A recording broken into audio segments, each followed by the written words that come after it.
हर क़िस्म जी तारीफ़ जे हक़दार अल्लाह रब्बुल आलमीन जे वास्ते जंहिं ख़ालिक ख़ल्क़ समूरी माण्हू जिन मलक हुज़ूरी उब ज़मीनूं निखट नूरी माणक मोती मुश्क खथूरी रातियूं ॾींहं मुंधूं ऐं माह जंहिंजे हुक्म नीचां सारी काइनात हले थी, जंहिंजी नज़र हर कंहिं मथे आहे, जंहिंजे इल्म खां कोई वस्तु छुपल ऐं लिकियल न आहे, जेको अला कुल शैइन क़दीर आहे। दुरूद सलाम मिली नबी मथे, ख़ासि आख़िरी नबी मुहम्मद अरबी सल्लल्लाहु अलैहि वसल्लम मथे, जंहिंजे अचण जे बारे में कंहिं चयो त आयो मीर मुहम्मद घोट जाओ जामन जो जाम वोट फिरीम आए थई पालोट कुछ थई खलकत वेही खोट वण टण वासियां थई वण फोट चढ़ियो चाह मुंहिंजा ॾेई चोट किसरा जो पण किरे कोट अहिड़ो अरबी सो अणमोट कहर कंबाया कुल कुफरान वञा कुरेशीअ तां कुर्बान फसल्लल्लाहु अला आलिहि वसहबिहि वबारक वसल्लम। मुसलमानो, हिन दुनिया जे अंदरि चई क़िस्म जा आगेवान आहिनि। हिकिड़ो आगेवान ख़लीफ़तुल मुस्लिमीन, ॿियो आगेवान आमिर, टियों आगेवान राजा, चौथो आगेवान जमहूरियत जो बादशाह। इन्हीं जी चई मुंदे खे सम्झे जी कोशिशि कंदासूं। खिलाफ़त, आमिरियत, लोकशाही, राजाशाही। आप सल्लल्लाहु अलैहि वसल्लम 63 वरे जी उम्र में हिन फ़ानी दुनिया मां मौत जे ज़रिए लाॾाणो करे विया। नबी सल्लल्लाहु अलैहि वसल्लम जी ज़िंदगी पण ऊंची ऐं मौत पण शान वारो। आप सल्लल्लाहु अलैहि वसल्लम जे विञण पुञाणा उम्मत जे अंदरि वॾी बेचैनी थई, जहां पंहिंजो आगेवान केरु, पंहिंजो क़ाइद केरु, लीडर कंहिंखे बनायूं, कंहिंखे झंडो ॾियूं इस्लाम जो। पोइ इहे चर्चा हलई घणी हलई त कंहिं चयो जे भला नबी सल्लल्लाहु अलैहि वसल्लम मके मां हिजरत कयो मदीने ऐं गारे सौर जे अंदरि चंद ॾींहं ॾुखियो वक़्तु हो, तैर कंहिं साथ ॾिनो, इन सफ़र में केरु बेरो हो। आवाज़ आयो अबू बकर सिद्दीक़, अबू बकर सिद्दीक़। वरी कंहिं चयो त जॾहिं सॼे मके ठुकराए जे हिकिड़ी राति में आसमाने जो सफ़र तैर कयो शख़्स हो, जंहिं चयो त जेकी नबी चई ई सच आहे। हा, रातू दी रात इन ई रात में सफ़र करे आयो महराज जो, त चवई त अबू बकर सिद्दीक़, अबू बकर सिद्दीक़। हलियो मुंदो आप सल्लल्लाहु अलैहि वसल्लम छहली उम्र में बहैसियत बशर बीमार हुआ, पर नबीअ जी बीमारी ऊंची ऐं शान वारी बीमारी। उन वक़्तु नबीअ जी ज़िंदगीअ में नबीअ जे मुसल्ले ते भला केरु हो? आवाज़ आयो अबू बकर सिद्दीक़, अबू बकर सिद्दीक़, अबू बकर सिद्दीक़। मिणी राय ॾिनो जे अबू बकर सिद्दीक़ पा मिणी जो ख़लीफ़ो। जॾहिं त खिलाफ़त तंहिंजो इशारो त शरीयत में होज। आप सल्लल्लाहु अलैहि वसल्लम हिकिड़े हंधि फरमायो हो, अलैकुम बिसुन्नती, मुंहिंजी सुन्नत ते मथे अमल करणु वाजिबु आहे। अलैकुम लाज़िम आहे, ईअं जी खुलफाए राशिदीन अल महदीन मिन बादी, मूं पुठियां जेको खुलफाए राशिदीन ईंदा उन जी सुन्नत पण आ मथे लाज़िम है, वाजिब है। हदीस में ॿ मुद्दा आया, हिकिड़ो त नबी सल्लल्लाहु अलैहि वसल्लम जी ज़िंदगी पूरी थिए वारी है, तंहिंजो पैगाम, ऐं ॿियो पुठियां खुलफाए राशिदीन जो दौरु अची थो। त नबी पुठियां जेको दौरु आयो इहो खुलफाए राशिदीन जो दौरु, खिलाफ़त जो दौरु, अबू बकर सिद्दीक़ जिजो टाइम न हली सघियो, थोड़ा ख़बर ऐं थोड़ा महीना। अबू बकर सिद्दीक़ पुठियां उमर फारूक जो दौरु आयो, सहाबा किराम 6 ॼाणे वेही करे निकी कयो जे हीअ पंहिंजो ख़लीफ़ो बने। उमर फारूक जो दौरु घणो हलियो, सुबातुणी निमाज़ पढ़ायूं पिए, अबू लूलू फ़ैरोज़ ग़ुलाम अचे थो ऐं उमर फारूक ते हमला करे थो, तीर से हमलो कयईं, ज़ख़्मी थी वियो, नमाज़ दरमियान नमाज़ जे विच में हमलो थियो सुबातुणी में, थोरे खे ॾींहं पुठियां हली निकिरियो। उम्मत बेरी थी, उस्मान गनी के लीडर बनायो, ख़लीफ़ो बनायो, उम्मत जो क़ाइद बनायो। उस्मान गनी जी खिलाफ़त पण शान वारी हुई। उस्मान गनी खिलाफ़त हलायूं पे, अचानक हंगामो करण वारे हंगामो कयो ऐं इनखे घेरे लाथो। ही ख़लीफ़ो ख़ाली मके मदीने जो न हो, पूरी दुनिया जो ख़लीफ़ो हो।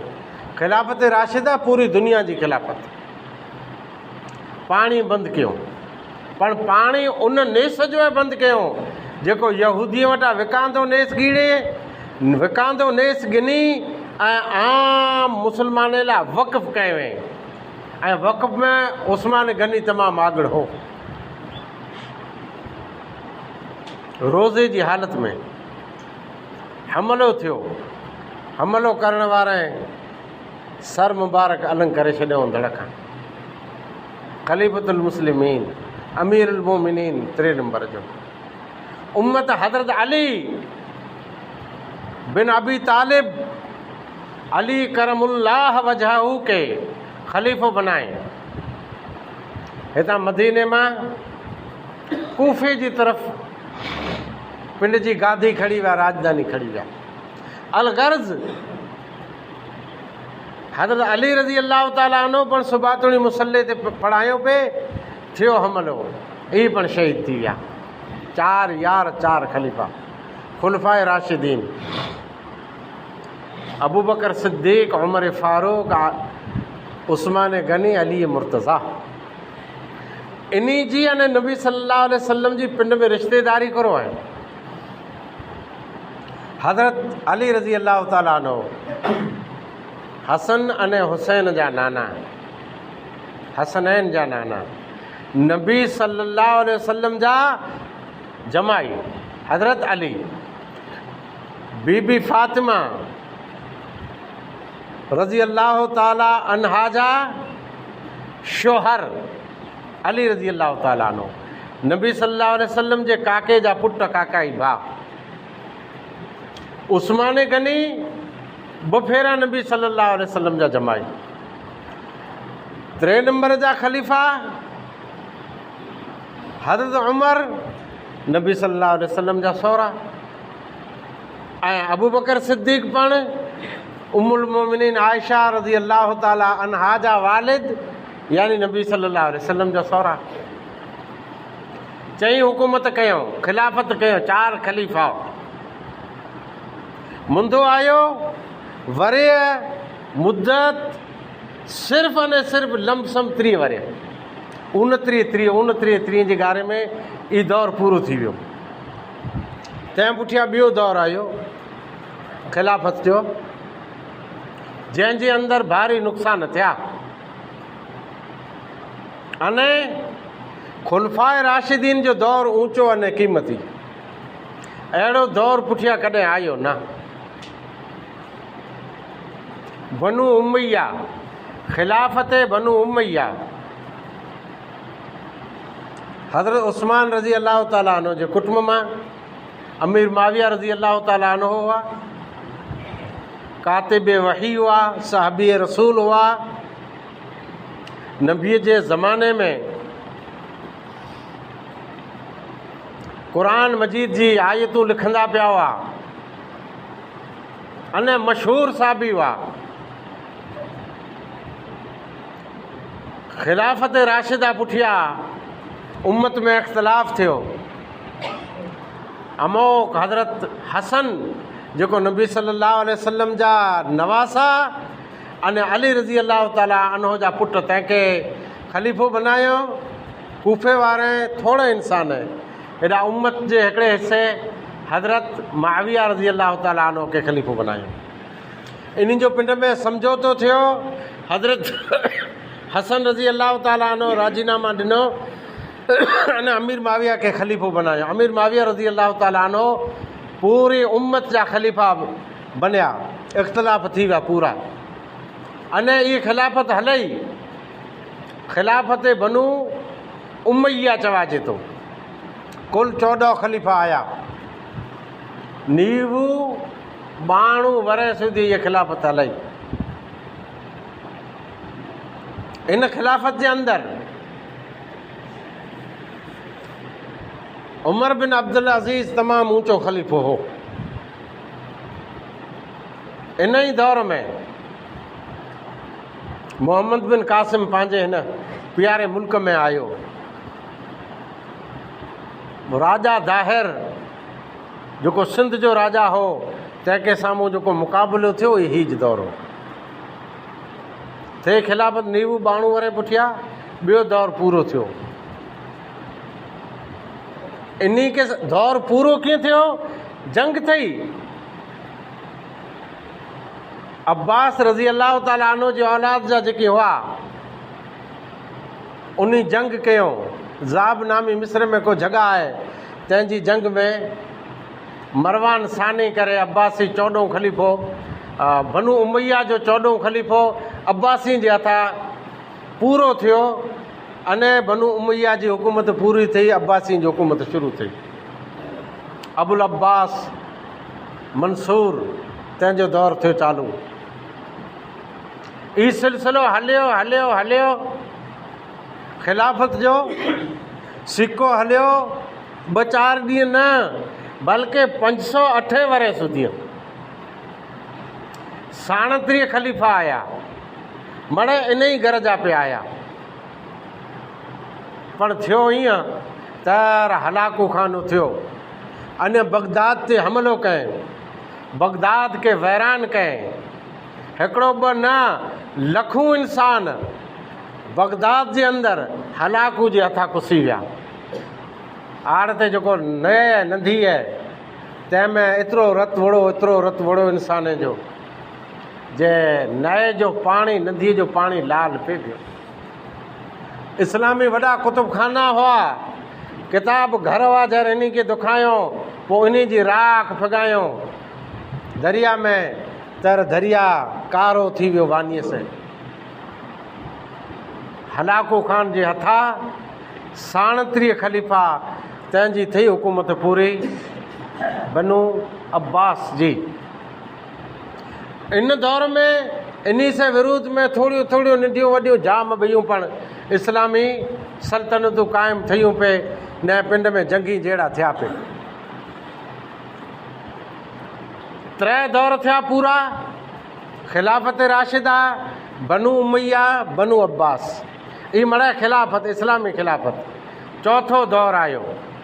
हलाकू खान बगदाद ते हमलो कयईं, तंहिंजे 40-41 वरे पुठिया।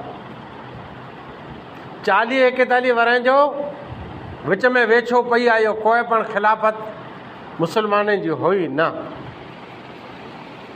दौर आयो खिलाफत उस्मानिया जो, सल्तनत उस्मानिया, तंहिंजो दौर आयो।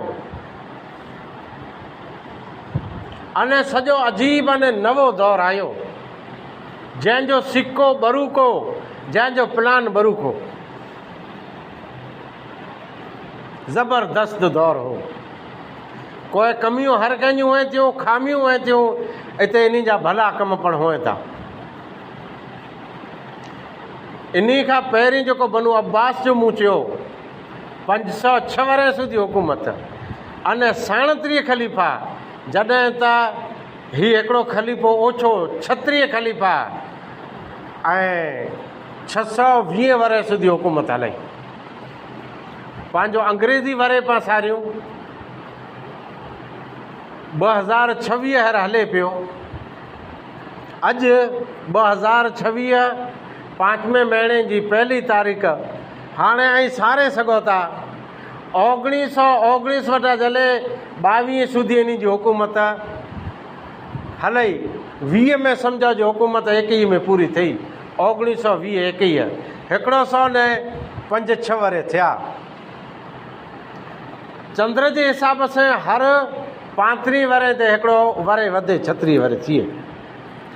सल्तनत उस्मानिया एतिरे सूदी हीउ जेको पाण जंहिंखे मुग़ल चवनि था ऐं ॿिया दुनिया जा राजा, ई मड़े उन जी महतियती में हुआ अने उन जो झंडो तंहिंखे मञंदा हुआ, सल्तनत उस्मानिया खे।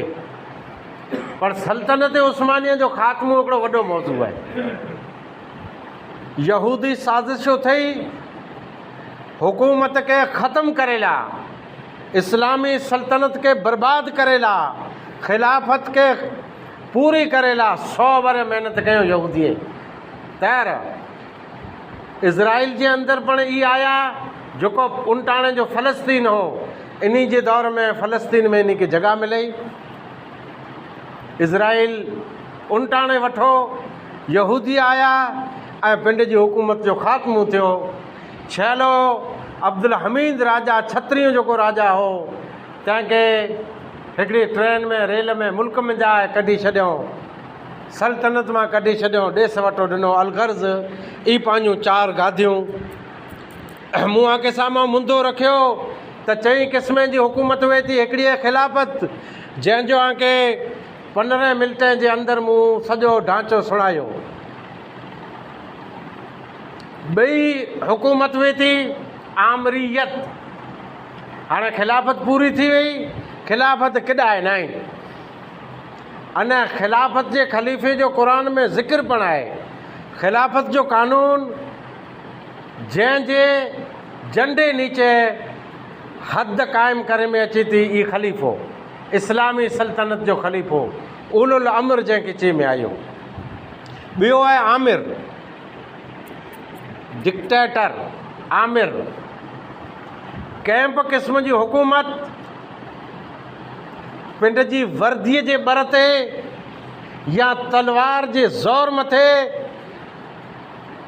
क़ाइम मुक़ाम राजा खे क़त्ल करे या क़ैद करे पिंड उन जी कुर्सी ते ज़ोर मस वेही रहे, उन वटां कुर्सी झटे उनखे पछाड़े पिंड वेही रहे ऐं घर जो कानून हलाए। कोई उन वटि आइन न, कोई दस्तूर न, लम्बियूं मिसालूं न। 1947 पुठियां पाखां जेको ओतिरो मुल्क रहियो, इन में अहिड़ा वॾा 4 आमिर आया जंहिं ज़बरदस्ती हुकूमत खे किराए ऐं पिंड जो ज कानून हलायो, ॿियो कोई कानून न हुए।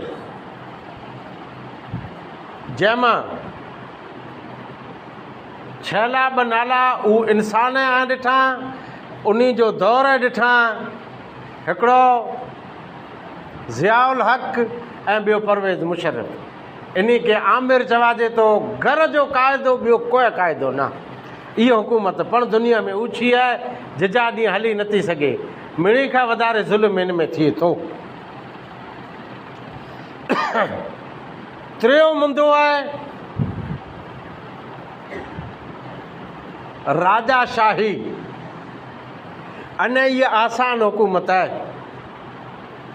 राजा पीढ़ी दर पीढ़ी अचे पियो, अने मुल्क में अमन कायम रखे, हक़ ॾे, पिंड जी मर्ज़ी से पिंड पुठियां पिंड जो पुत्र का भाउ पंहिंजी मर्ज़ीअ सां राजा बनाईंदो वञे। सिलसिलो अचे पियो जीअं 1147 वटा आंकड़ो 1147 वटा 1947 सूदीअ समय जे नस्ल में मथे जेको झाड़े जा फुटा लाखियार वीरो नखत्राइण जी आड़ ते इतां झाड़े जंहिंजो वस हलियो हुकूमत हले राजा साई हुकूमत हिकिड़े पुठियां ॿियो ॿिए पुठियां टियों इन विच में कई लोॾा आया पर ही सिलसिलो 47 सूदी हलियो आज़ादी सूदी हलियो।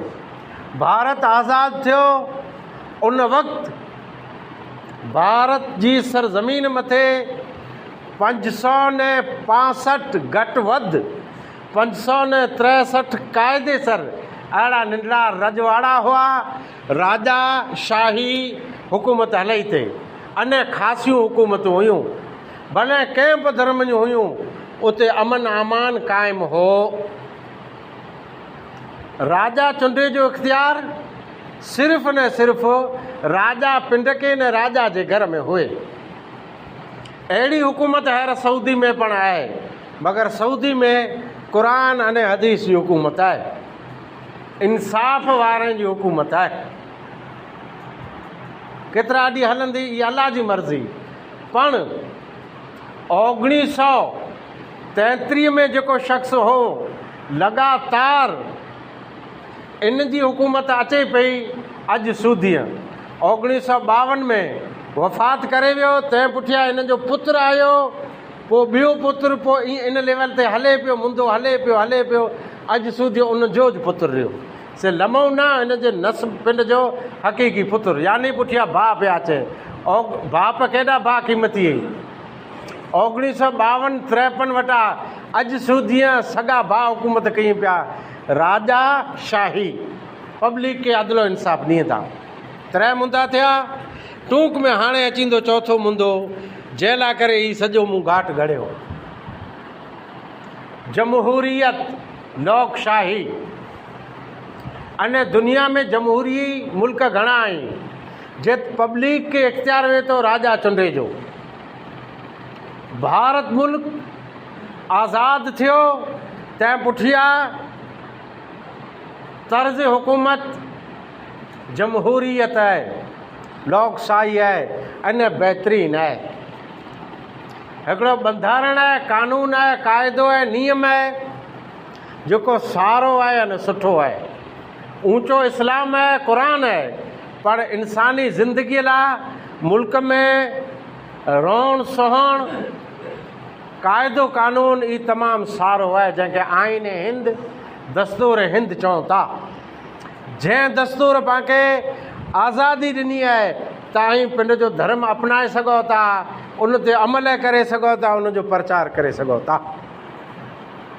अॼु भारत जे अंदरि मुस्लमान सर पिंड जो ऊंचो करे हली सघे थो मस्जिद बनाए सघे थो मदरसो बनाए सघे थो इस्लाम जो प्रचार करे सघे थो इस्लाम ते अमल करे सघे थो। ई पंहिंजो बर ताक़त न आहे बल्कि ई क़ाइदे जी अने कानून जी आज़ादी आहे दस्तूर जी आज़ादी आहे जंहिंजे बलबूते ते पाणखे पंहिंजा हक़ जुड़नि पिया। जमहूरी मुल्क आहे अने जमहूरियत में हर इंसान खे अधिकार हुए थो जंहिंखे ई पिंड जी राय ॾे। हर इंसान अहिड़े वरे जो थियो इनखे इख्तियार आहे। पाण वटि वॾी हिकिड़ी पार्टी भारत जे अंदरि अंग्रेज़ जे दौर में 1185 आंकड़ो यादि रखिजा 1185 मुंबई में जंहिंजो जनमु थियो गोकुलबाई यूनिवर्सिटीअ में कॉलेज में अंग्रेज़ इब्तिदा कयईं। पोइ हलंदे हलंदे भारत जी आज़ादीअ खां पहिरीं हिन में करोड़ों भारतीय शामिल थिया। अहिड़ी मज़बूत पार्टी थी कांग्रेस जंहिंखे चवनि था पर हाणे इहा पार्टी थी पूरी 140 वरनि जी थी। हिकिड़ा मरी विया ऐं ॿिए दल बदल कयो, फ़रोग़ थी विया, विकिजी विया। इन पार्टीअ पांखे कुरो ॾिने, केतिरो नफ़ो ॾिने, केतिरो नुक़सानु ॾिने, इहे स्टेज जो ऐं वॾे कॉन्फ्रेंस जो मौज़ू आहे। पाण टूक में हिन मुल्क खे ॿी टुकड़े में विराए इहा कांग्रेस रही। इस्लाम जे नाम ते अलॻि टुकर ॾिने, मुल्क खे तोड़े, ज़मीन तोड़े, पोइ टियों टुकर बांग्लादेश जो तोड़े। इहा कांग्रेस जो करतूत आहे, जंहिंजे करे उम्मत खे नुक़सानु थियो, भारतीय खे नुक़सानु थियो। अॼु आज़ादी के 80 वरे जे थिया आहिनि, तव्हां भारत में लड़ाई है, सिर्फ़ु उन ॾींहं जी लड़ाई है जे मुल्क त्रुटो, मुल्क त्रुटो। जे न कांग्रेस तोड़े में त अॼु हीअ हालत पंहिंजी न थी। पाण ऊंचा वासूं ऐं तरक़ीअ ते हुआसीं। 1949 में मस्जिद जो ताड़ो कंहिं लोक मस्जिद खे कई ताड़ो कंहिं लॻायो, इन ई कांग्रेस खे। वरी 86 में 1986 में ई ताड़ो खोले त इन ई खोले कांग्रेस खोले। अॻियां हली करे नरसिंह महाराव कांग्रेस जो, तंहिंजे दौर में मस्जिद खे नुक़सानु पुॻो ऐं उम्मत जो भारी नुक़सानु थियो। मुल्क में हिंदू मुस्लमान फसाद थिया, इन कांग्रेस कराए। हाँ जी मर्ज़ी। मुसलमान के खाली हथियार बनाए, वोट बैंक बनाए, ये रे कांग्रेस। हाणे पूरी थी रही है। छेले भागे ॾींहं मुंहिंजा पण इन जो जनाज़ो निकिरी चुको है। अने जेको इनके वोट ॾिने साथ ॾिने, जीअं हींअर कच्छ में आहिर पट्टी आगड़ा वई त उन कांग्रेस ख़ैर खाई न कयूं। ये चालाकी ऐं सियासत है। असीं हींअर कांग्रेसी थियूं त अॻियां जो वॾो टिकट ऐं वॾी सीट असांखे जुड़े, असीं आगड़ अचूं, पिंड जे नफ़े लाइ कयूं हुयूं। ई कोई कांग्रेसी ऐं न को कांग्रेस में रहंदा। हाणे हींअर वोट हुआ 2-3 ॾींहं पहिरीं, वोटनि जो ख़ुलासो थियो। आके मज़ा वई ओॾा ॾिना, मज़ा वई उनखे पाण लीडर चूंडियो। पर हिते थोरा खे अहिड़ा कम थिया आहिनि जंहिंमें अलाह नाराज़ थियो। ढोल खड़ी पाण नाचकारा कया आहिनि, सामीअ वारी जी नचिया आहियूं ऐं आतिशबाज़ी आगबाज़ी कई आहे, फटाकिया फोड़िया आई, ॿियनि जूं वाड़ियूं दुखियूं आहिनि। तंहिं छतां फेसबुक मथे, मीडिया मथे रुगो कुफर, रुगो कलाम हले पियो। जीतले हालत इहे कयूं हुयूं, हारले पुठियां थिया आई, दौड़ायूं हुयूं। ई ग़लति कमु आहे। छलो हिकिड़ो जाके ऐं मुंदो चई मुंहिंजो अॼु जो बोल पूरो कयां थो त हार ने जीत होए थी। हारियल शख़्स सब्र करे वञे, जीतंदड़ शुक्र करे वञे। सिकंदर बादशाह मुल्क फतह कयईं, यूनान फतह कयईं। राति जो वॾो जश्न कढाए, मुल्क सॼे में रोशनी कयईं ऐं जश्न में वियो पे तमामु वॾो जश्न हो, जीत जो, ख़ुशीअ जो। ॾिठे त हिकिड़ो फ़क़ीर परिया रोड जी पटड़ीअ मथे सुतो पियो आहे।